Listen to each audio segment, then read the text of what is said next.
Hi, magandang araw po ulit sa inyong lahat for our second reading of today. Ano po kaya ang makikita natin for our second reading of the day today? Tingnan po natin. Huwag po kayo mag-alala, medyo bumubuti na po ang aking pakiramdam. No, awa po ng Diyos, mabuti naman po at ayan, mabuti na po ang aking pakiramdam.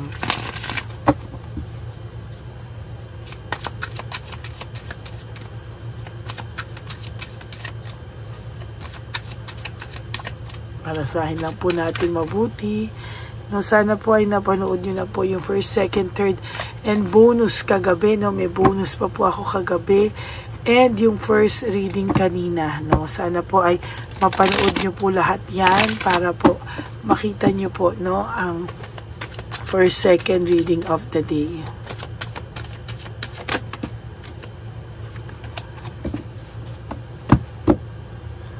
Pili na po tayo. 1, 2, 3, 4, 5, 6, 7, 8, 9, and 10. May tanong po lang po ako, lambing lang po, no? Pakisagot nyo lang po sa comment section natin.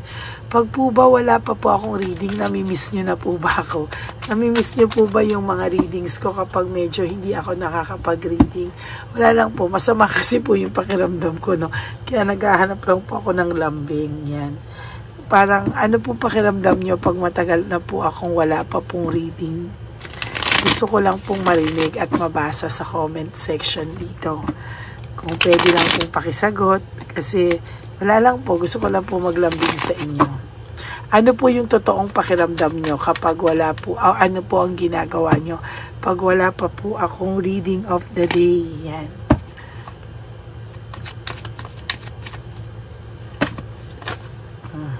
Talaga nagbabagsakan po sila. Okay, pili na po tayo. Isa na lang po. Isa nagbabagsakan po sila kanina. Patience. No, you have to be patient daw po. Saglit. Meron po message na bumagsak. Finding meaning. Naghahanap ka po ng reason bakit po nangyari ang lahat ng ito sa iyo. No? Everything happens for a reason po, kapatid. Kaya wag ka pong malungkot if nangyari ito sa buhay mo. Meron pong gustong ituro sa iyo ang ating Divine Universe dito. No? Pili na po tayo ng 10. Hindi mo daw po maintindihan bakit sa dinami-dami sa iyo po nangyari. 3, 4, 5, 6, 7, 8, 9, and 10.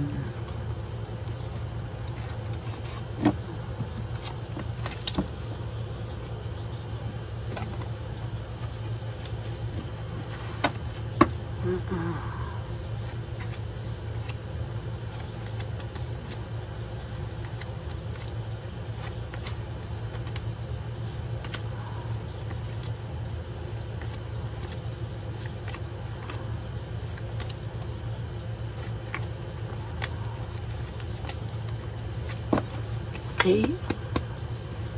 So, ito po yung kanina na patience. Naghahanap ka po ng rason. Bakit po kailangan mangyari sa inyo ang lahat ng bagay na ito? Wala po kayong closure. Very incomplete for most of you po.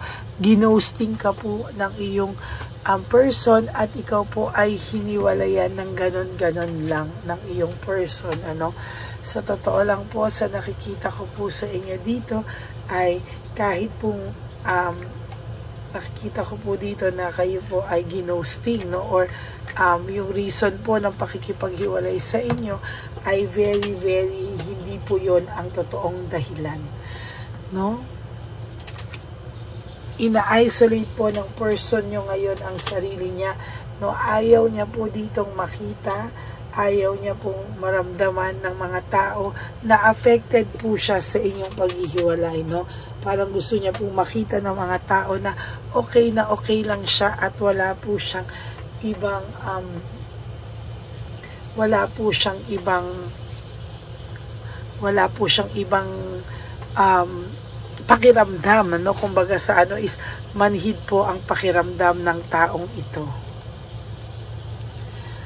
Nagkaroon po siya ng reflection or nagkaroon po siya ng matinding pag-iisip sa mga bagay-bagay, and somehow, no, kahit papano po ay hindi niya lang po mapigilan talaga yung sarili niya. Minsan po namumura ka pa nga nito dati, no, kasi po talagang gusto niyang ipakita sa iyo na ganun yung galit niya sa iyo, walang pagkarespeto, and as a matter of fact, gusto niyang makita mo kung gaano siya kagalit.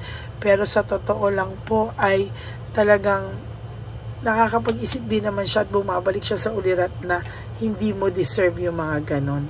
No, naging greedy po siya, sa totoo lang. Naging greedy po siya sa mga bagay-bagay.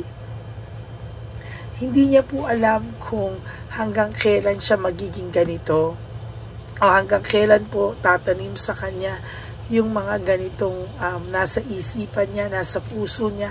Hindi niya po alam hanggang kailan niya daw ito dadalhin, ano. Pero so far meron po siyang unresolved issues and emotional baggage. Meron lang po siyang hinahanap, no. Meron lang po siyang hindi ma-resolve o emotional baggage, no. Meron po siyang matinding pinagdadaan ng mga issues na siya ay mismo ay nadidisappoint sa sarili niya. Most of the time po, ang taong ito ay disappointed sa buhay niya, no? Hindi niya po alam ang gagawin niya, and very, very disappointed po siya sa takbo ng mga nangyayari sa buhay niya, no? Disappointed po siya dahil hindi niya po alam ang takbo ng kanyang mga mangyayari, hindi niya po alam ang takbo ng mga susunod na pangyayari sa buhay niya. Very, very disappointed po siya actually, no. Naiisip niya rin po yung unity and partnership niyo and connection niyo, no.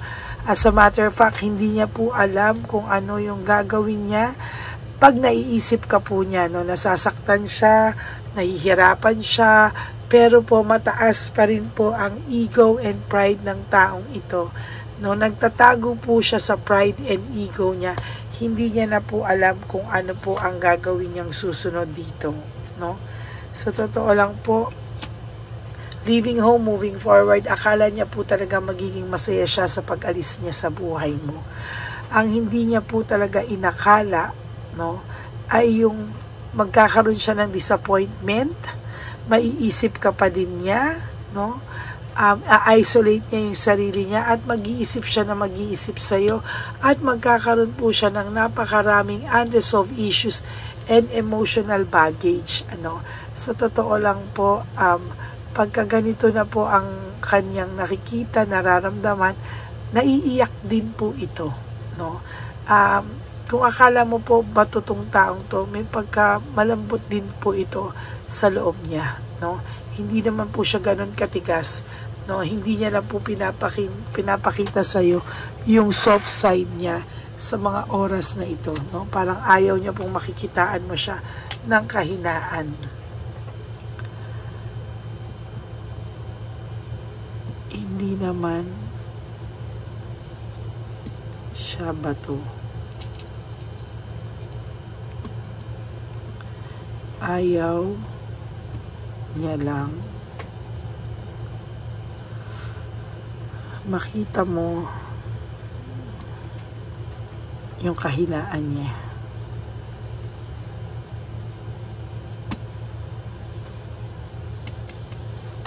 Hindi naman siya bato. Ayaw niya lang makita mo yung kahinaan niya, no. As a matter of fact, hindi niya po alam, no, pero ayan, ayaw niya pong makita mo lang yung kahinaan niya, sa totoo lang. Forgiveness and recovery, hindi niya po alam kung magkakapatawaran pa daw kayo, kung darating pa rin daw ba sa oras na mapapatawad mo siya. Pero sa totoo lang po, no, umaasa rin to na someday, somehow, kayo ay magtatagpong muli at magkakapatawaran na, no. Magkakapatawaran pa rin kayo. Oh my God! Lumabas po ang The Towers sa kanya, no. The Tower is all about disaster, destruction. Ay nako, hindi ko po alam paano to aahon, no? Sobra pong struggle po siya, nag-i-struggle po siya deep inside him or her, nag-i-struggle po ang person na to at hindi niya po alam kung papaano siya sa mga susunod na panahon. Leaving home, moving forward, very, very draining po ang pakiramdam niya ngayon sa pag-alis niya sa buhay mo. Naging yung saya po na inaasahan niya, yung bagong saya na makikita niya sa ibang tao, ay nako, ang nangyari po ay na-drain po siya, no? Sobrang na-drain po siya lalo sa kanyang buhay, no? There's tension, panay din po sila tension, nagkakalabasan na po sila ng totoong ugali ng kanyang third party, ng third party niyo po, no? Yung third person sa buhay niyo, naglalabasan na po sila ng baho at talagang makikita mo po dito na malungkot po sila. There's willpower and manifestation. Minamanifest ka po ng taong to na somehow maisip mo pa rin siya, no? Somehow maisip mo pa rin siya, somehow ay mag-create pa din ng light sa'yo, ang tadhana na kahit pa paano maisip mo pa rin daw naman yung mga kabutihan niya, hindi lang yung mga nagawa niya sa iyong kasalanan. Nasaktan ka din daw kasi niya ng totoo. There's heartbreak, suffering, and grief. Talaga pong nasaktan ka ng taong ito at sa totoo lang po ay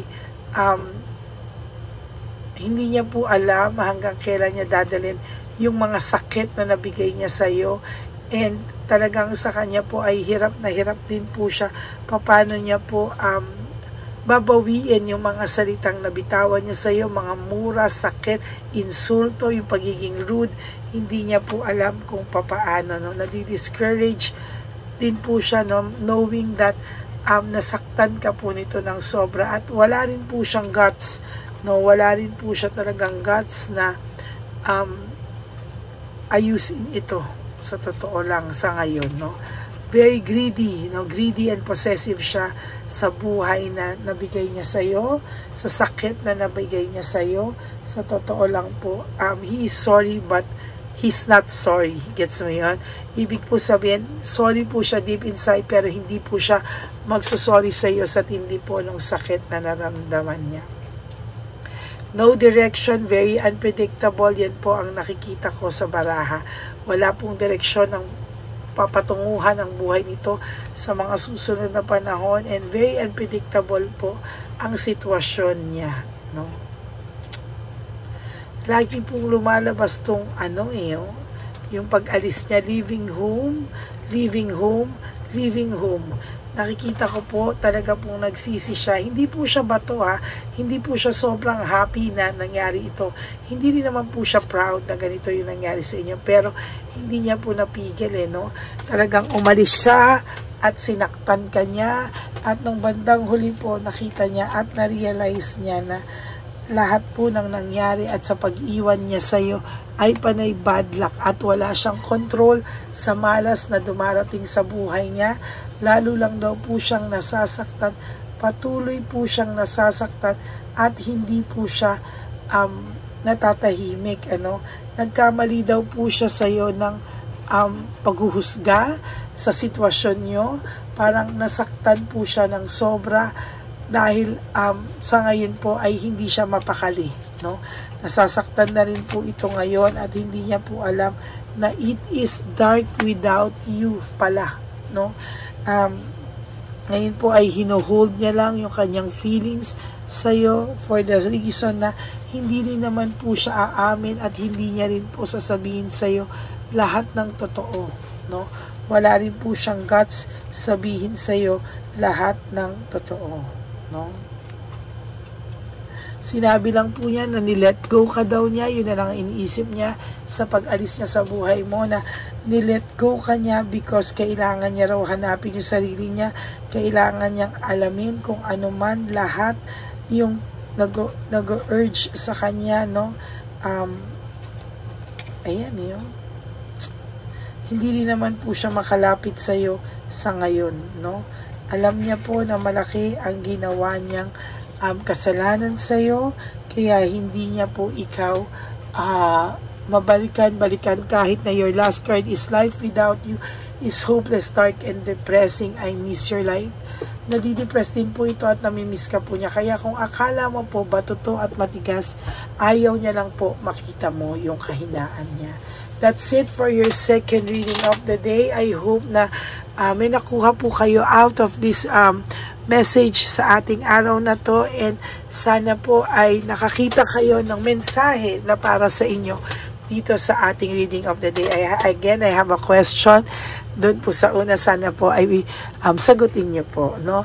At maraming salamat po sa lahat sa inyo. And for those of you who would like to have a private reading with me, you can message me po at Ladyly Elena. That's Ladyly Elena. Nasa dulo po yan ng ating video.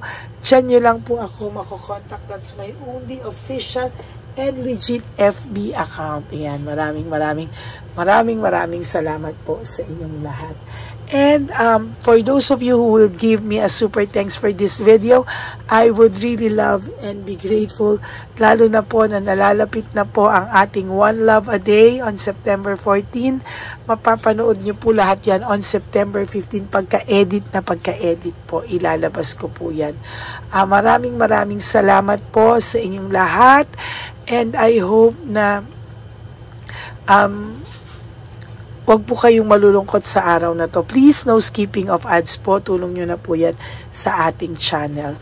And ang lagi ko nga pong bilin sa inyo, sa aking mga ever loyal and solid Lady Elena friends, family, and subscribers, I love you all from the bottom of my heart. Huwag po kayo malungkot. Life is too short. Don't make it shorter by stressing yourself from all the pains and heartaches na binigay sa inyo ng kahapon. Just surrender everything to the divine universe and just let go and let God write your life and love story. I will be back po for another set of reading for our third and final reading. Hindi po pwedeng wala dahil Friday po ngayon. Bibigyan ko po kayo ng third and final reading. Maraming salamat po sa inyong lahat. God bless you all, and I love you all from the bottom of my heart. Thank you po. Bye-bye po.